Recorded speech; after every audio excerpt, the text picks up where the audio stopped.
Did you know that there are only 6 states that legally allow you to remain completely anonymous if you win the lottery? Those states are Delaware, Kansas, Maryland, North Dakota, Texas, and South Carolina as of 2023. Some other states have restrictions about how big the prize has to be before you can claim complete privacy or anonymity. And all remaining states that sell lottery tickets require lottery winners to publicly come forward to claim their cash prizes. So when you claim that 100 million, 250 million, or even $1 billion jackpot, your phone all of a sudden will start ringing out of nowhere. Hey, remember me? I was the only one who was good to you in high school. But before you quit your job and tell everyone at work how much you hate them, there are several things you need to do to protect yourself. And think of it this way, you are the CEO of your household and you need to start hiring several people to run your finances, legal, and media relations. So let me go over the steps I would take in the next 30 days if I won the $100 million lottery jackpot. And the very first important thing I am not gonna do is rush to claim my prize, because within the next 30 to 60 days, the first thing I need to do is to protect my winning ticket at all costs, because it is now officially a legal document. When I sign for the ticket, that ticket is going to be legally mine. But wait, I am not gonna sign the back of the ticket just yet, and I'm gonna explain to you in a little bit. Because the next step I'm gonna do is run to the store and get the most expensive fireproof and waterproof safe to protect my ticket. I'm gonna lock it in there and not tell anyone. The only person I'm probably gonna tell is my wife, but I'm not telling my family, friends, or coworkers. Sorry, Mom, but I am not gonna risk it. The next step is to hire an estate attorney right away, because that attorney can create a trust with me and my wife being the trustees. And getting a lottery trust is important for the following reasons. One, remember when I said that only those 6 states provide complete anonymity? If I claim the prize in any other state, only the name of the trust and trustees can become public. But keep in mind that some states will only allow you to claim it as an individual and not an entity. And I'll talk about that in a little bit. And please also keep in mind that I'm not a licensed or professional tax attorney. I'm just a guy with experience with setting up a trust in the past. 2, it's actually very common for coworkers, friends, and family to pool their money to buy a bunch of lottery tickets, because only one person can claim the winning ticket. Having a trust on behalf of all the winners can ensure a fair and balanced distribution of the lump sum payment of the prize money. And because there's no limit to how many trustees one trust can have, you can put all of the winners as trustees in the same trust. 3, a trust can provide privacy if I pass away sooner than expected. If I elect to get an annuity of 30 payments over the next 29 years, then the trust will continue to receive payments after I pass away. Again, make sure to talk to your estate attorney to understand the rules and laws in your state. And 4, this doesn't apply to me because I'm already married, but if I plan to get married after winning the lottery, having a trust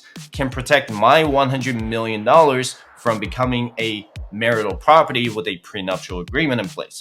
But make sure that your state allows you to claim your jackpot under a trust. So before I sign for the ticket, I'm gonna make sure that my trust is established so that once I sign the ticket, that $100 million should be paid out to the trust with me being the trustee. Because when I sign the back of my winning ticket, my signature establishes my ownership of the winning ticket. If there's no signature on the back and I magically lose the ticket and some guy named Joe picks it up, that ticket now becomes his.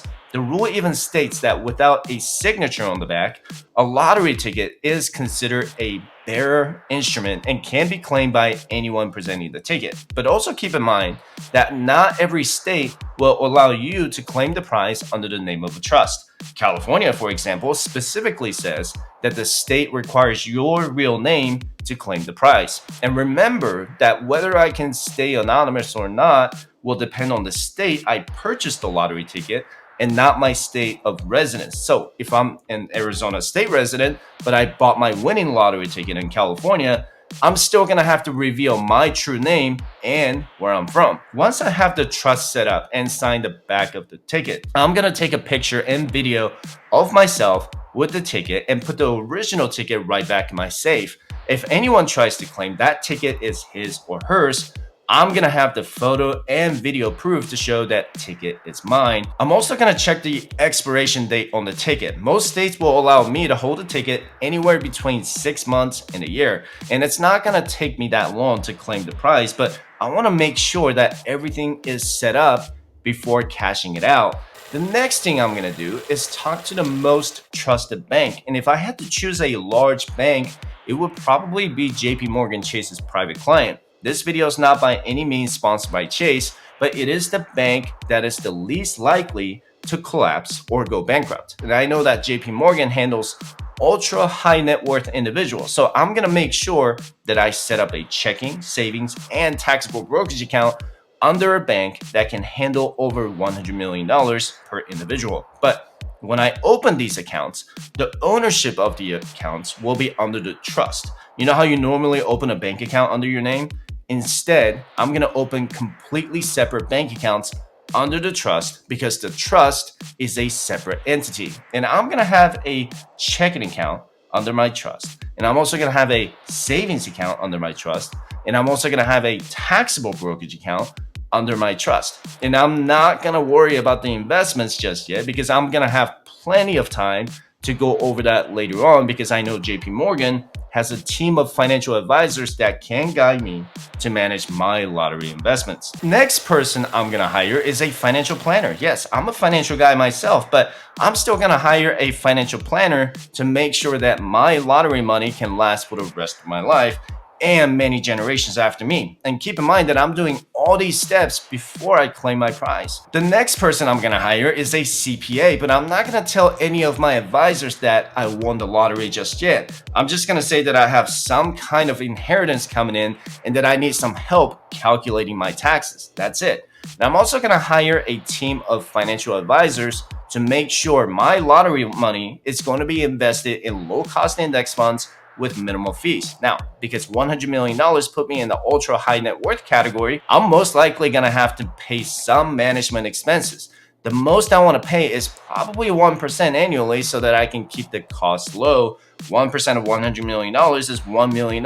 I'm probably going to have to pay my bank. So the bottom line is that I'm going to ask about the annual management and maintenance expenses and the cost to invest in the mutual fund. I'm not going to invest my lottery money right away, but I want to make sure that I am educated on my investment options. Remember that I am the final decider on how I want my money invested. Not my financial advisors, not my CPA, or not my financial planners. So now that I have my financial planner, financial advisor, and estate attorney, the next person I'm gonna hire is a personal attorney who can speak to the media on my behalf. This is going to keep a distance between me and the public to keep me and my family safe. This personal attorney is an addition to the estate attorney, and it doesn't need to be a specific lottery lawyer. Since I already know some attorneys, I'm gonna hire people that I can trust so that they can speak on my behalf. If you don't know any trusted lawyers, then you need to be careful and do some research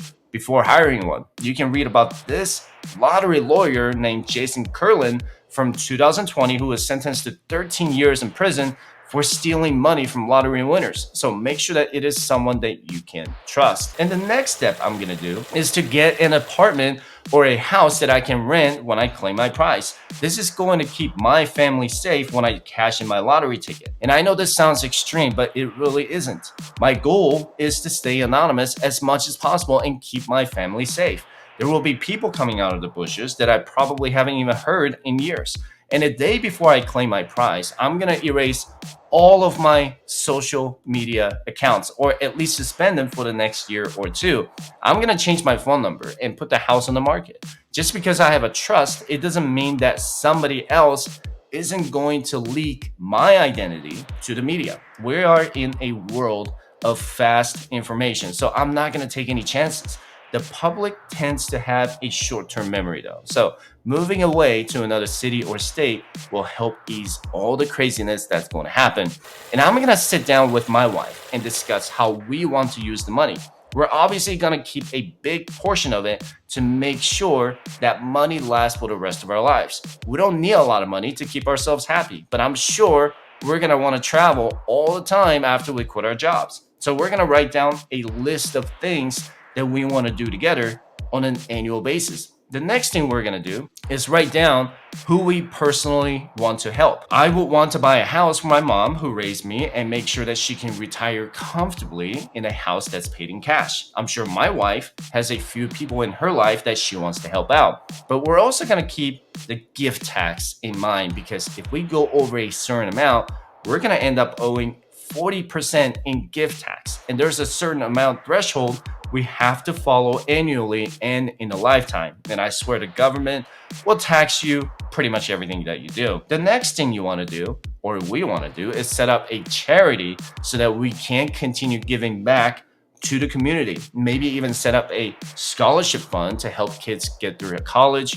without taking out a lot of student loan debt. But we're going to have our attorney set up a charity and help us appoint a board of directors. We're also going to invest a portion of that to leave for my daughter so she can have some money to start her adult life.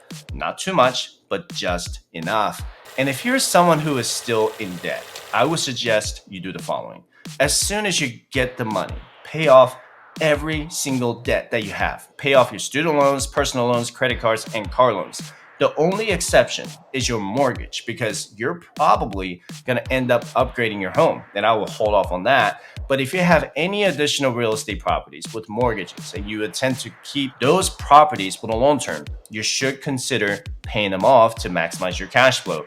And the next thing you need is to build your emergency fund. Yes, every millionaire and multimillionaire still have an emergency fund to make sure they can cover at least 6 months of expenses. Since your expenses will likely increase, make sure to increase your emergency cash savings as your lifestyle inflation increases. And you can park your money in a high yield savings account with an FDIC insured financial institution. Also, don't forget to max out your retirement accounts for the year before you quit your job. That's exactly what I would do, is to max out my 401k or something equivalent before I leave the job. After you quit your job, you can still do a backdoor Roth IRA and contribute to your HSA. And you can watch these two videos about how you can maximize your Roth IRA and HSA, and they will be linked in the description below.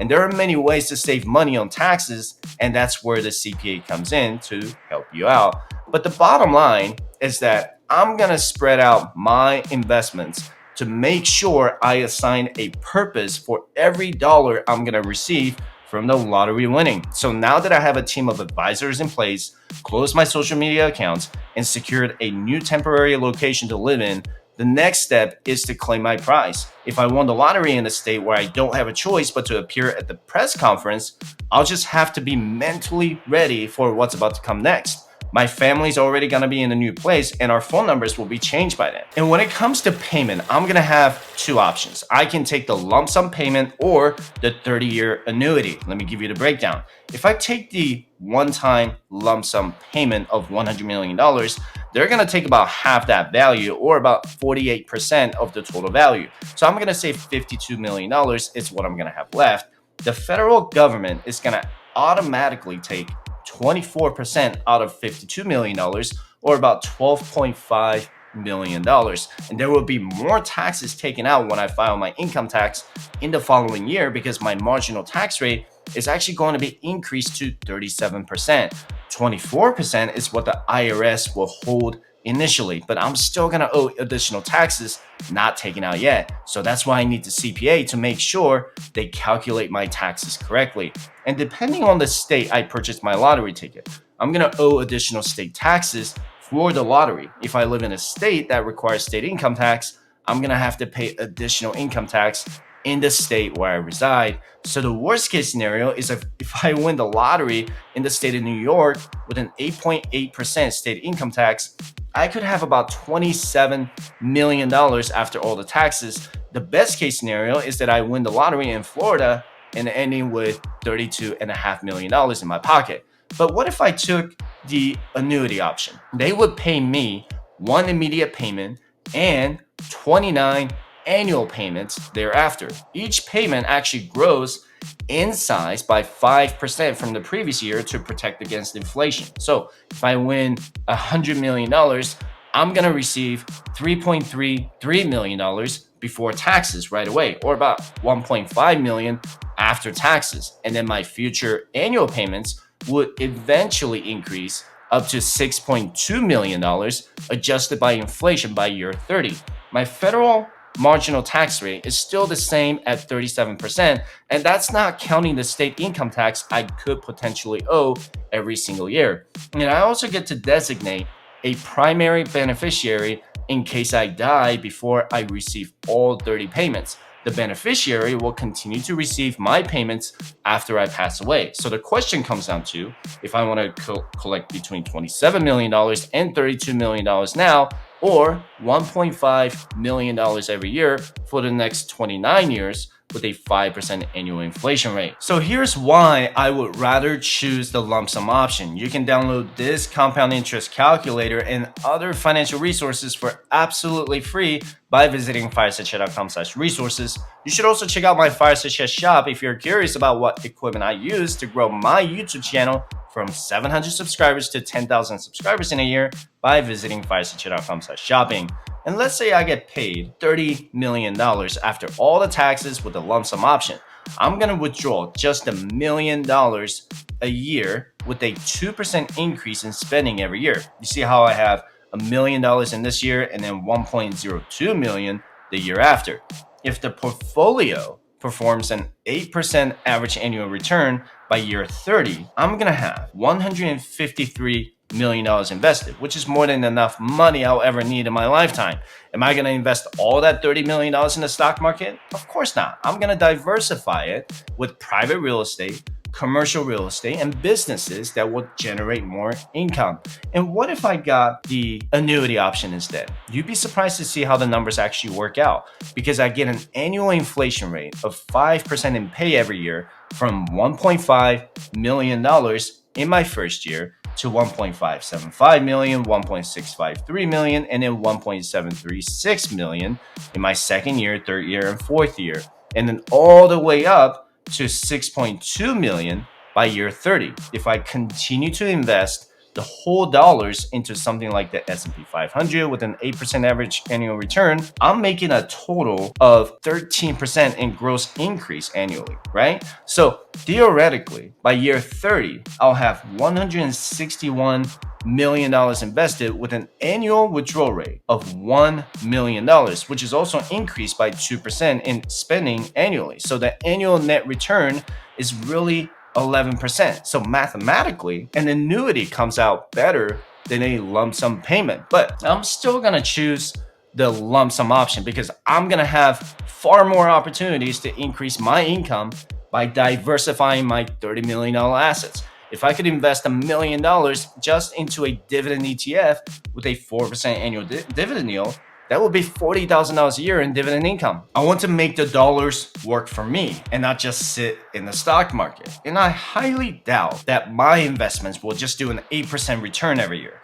It's going to do 20%, 30%, or maybe even 50% if I invest in the right multiple businesses, multi-unit real estate, or other income-driven assets. I'm not by any means telling you what to do with your money if you win the lottery, but sadly, there are so many people who go broke after winning the lottery for mismanaging millions of dollars. When your net worth suddenly goes from $100,000 to $100 million, you're gonna need professional advisors who do stuff like this on a daily basis. The first thing you need to do is to buy a safe and keep quiet. And I know you're gonna be excited and you wanna tell the whole world about it, but take a breath and reach out to an estate attorney to create a trust, a financial planner to make sure you don't run out of money in a few years, a financial advisor who can teach you about your investment options, and a tax guy or gal who can make sure you can stay out of prison by paying your taxes on time. And be careful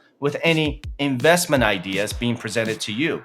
You should consult with a professional before you make any financial decisions. You should never invest in something you don't understand. But if you're watching this because you just won the lottery, don't forget about the person who made this video by contacting me by visiting firesuch.com/coaching. And I promise I won't claim to be your distant cousin.